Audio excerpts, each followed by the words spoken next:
Hey everybody, I'm Dr. Boyce Watkins from Your Black World, and I wanted to make you guys aware of something happening right now in Kentucky, uh, as it pertains to Judge Olu Stevens. I keep calling him Justice Stevens because apparently justice is only used if you're on the Supreme Court.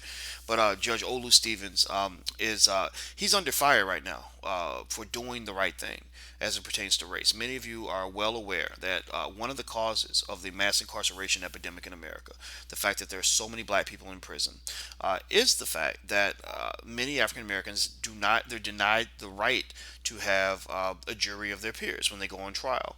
So even though every statistical indicator in the world says beyond any reasonable doubt, that there's a tremendous amount of racial bias, that white juries are more likely to convict you if you're black. There are still lots of places where a black person goes on trial and their jury is almost entirely white, if not very, very close to that, 90%, 95%, etc. So what Justice Stevens did, which I think is quite admirable, is he actually, as a judge, I keep calling him Justice Stevens. I'm sorry, maybe it's wishful thinking. I wish he were on the Supreme Court because the world could be a better place, but especially in a place like Kentucky, which has a huge amount of racial bias. So Judge Stevens was in court and he said, he said, look, this is not a jury of this person's peers. So he threw out the whole jury. He just said, this jury is done. We're getting a better jury that more reflects the diversity of the community from which this person came. He did that.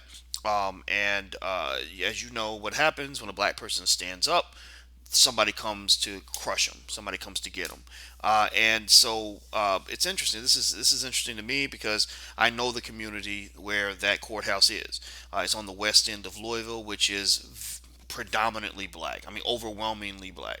Except there are a couple areas. There's an area I think it's called Portland that's pretty white, but outside of that, it's very, very, very black. So the idea that somebody could go on trial in that area and have a jury that's predominantly white is incredibly problematic. I mean, no fair-minded person can see this and think this is okay.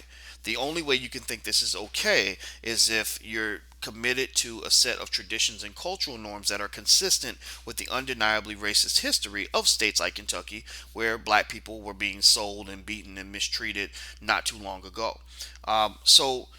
Basically, what he's going through right now is there was recently a ruling where Commonwealth Attorney Tom Wine presented some evidence to Chief Justice John Minton, I think that's his name, and basically tried to argue that that Judge Stevens, that he just wasn't qualified to do the job, and that he needs to be his rulings had to be overturned and all these other things.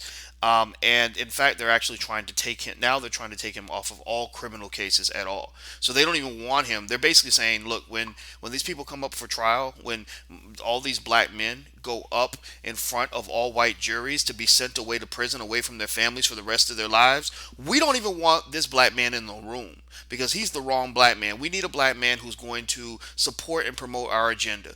That's what they're basically saying. So they're literally trying to remove him from all criminal cases. And many of us go through this. We go through this on the job where you speak up about an injustice and you tell people the truth about the racial bias.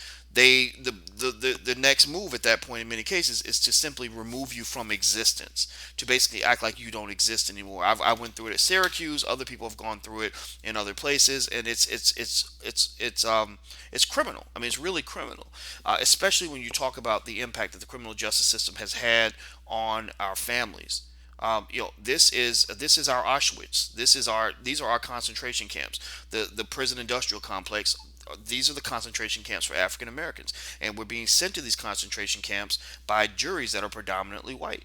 And that comparison is perfectly fair. People die in prison. People get tortured in prison. People get raped in prison. People get beaten in prison. People get thrown in solitary confinement, which creates mental illness. So the only thing about the prison is that they don't actually kill you physically in short order. They kill you spiritually over time.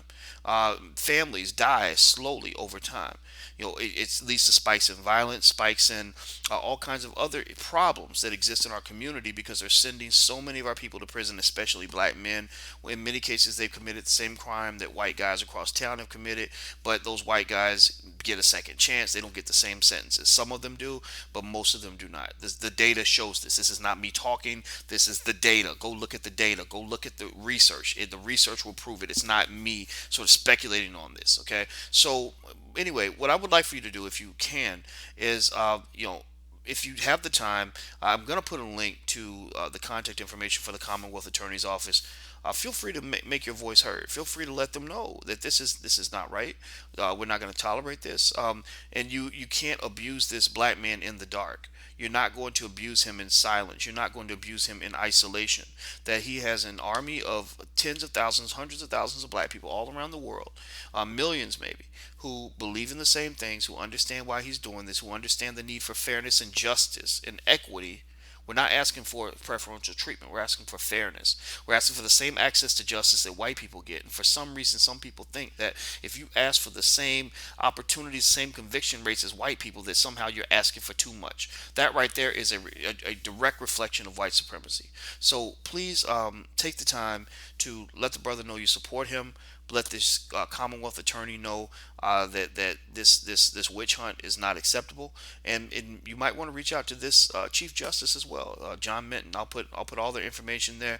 Again, be respectful. Be respectful, but be clear and be firm, and make your voice heard. We've got to stand up for each other, because one thing that we cannot tolerate is plantation behavior. Plantation behavior is they will torture a black person in front of you, and because you're so scared that the massa might torture you next, you sit back in silence and watch him die.